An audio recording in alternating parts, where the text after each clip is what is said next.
Welcome to Jujutsu Kaisen in modern day Japan, where there's people who cannot use cursed energy, but there's also people who can. Some of them are incredibly weak and useless, and others are super strong. These select few are monsters, but one of these monsters stands out in their own right, and that one is called Yuta Okkotsu. In JJK, there's 4 special grade sorcerers: Yuki, Geto, Gojo, and last but not least, Yuta. And Yuta was a special grade at 16 years old. So how exactly did this random 16-year-old who looks like he's scared to sleep become a special grade sorcerer? When he was young, he had that special someone, and that special someone was Rika, who soon after was hit by Truckun and died. And Yuta, overtaken by grief, despair, and fear, cursed Rika to stay by his side as a cursed spirit. Rika herself did have a troubled past where apparently she was under suspicion of killing her parents, but this video isn't about her. Yuta has the second highest cursed energy reserves, only behind the king of curses, Sukuna.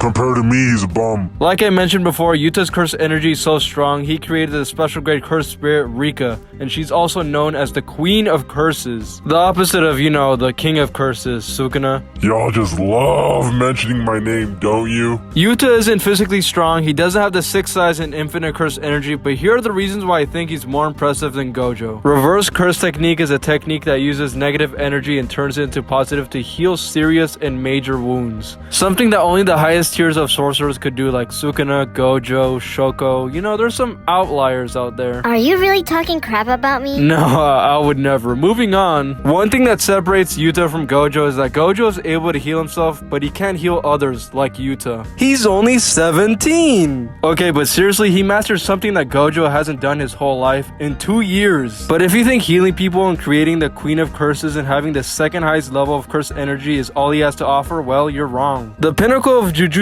sorcery is a domain expansion, and a domain expansion is an innate domain inside a barrier infused with the sorcerer's curse technique. And very few characters have this, only the strongest of the strong. And Yuta has this domain expansion. He's actually the youngest user right now. He's only 17! So yeah, he has a domain, but we don't know exactly what it does because there was way too many people involved in that fight. But even if Yuta didn't have a domain, he has also another impressive thing: his curse technique, which is the ability to unconditionally copy cursed techniques. Yeah, copying other people's technique has the potential to be the most broken ability in this verse. But much like his domain, we haven't really gotten into detail on how his cursed technique even works. The main theory going around is that he supposedly eats one of their body parts to gain their technique. But remember, he got cursed speech. He didn't really eat anything from Inumaki that we can tell. Maybe he ate a hair or a fingernail or something. And the reason I say Yuta's a menace, well, look at all the victims I'm about to show you. Victim number 1, Suguru Geto. Suguru Geto is one of the 4 special grade cursed sorcerers, and Yuta fought this guy. They're both special grades, but Yuta just demolished him and turned him into Two-Face. Victim number 2, Yuji Itadori. Yuji is one of Yuta's fellow classmates, and Yuta was in charge of executing Yuji. Yuji may not have a curse technique, but he's top 3 in physical strength in this verse. And Yuta may be way physically weaker than Yuji is, but with curse reinforcement, it puts him almost on an equal playing field. He's just out here crushing concrete when he lands. And soon after, he kills Yuji, but he does later bring him back. Victim number 3,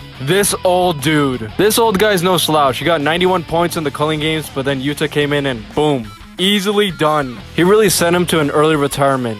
Not a retirement home, straight to hell. Victim number 4, this disgusting special grade cockroach. Look, I find bugs very disgusting, but you know what Yuta did that's even more disgusting? He straight up kissed this cockroach as he beat it. Victim number 5, Uro. Yuta fought this exhibitionist, stole her curse technique, and bullied her out of fighting. And the other person that was involved was victim number 6, Ryu. This dude has the highest curse energy output in history. But really, the only history we care about is a modern sorcerer beating all these past sorcerers at only 17 in a 3v1.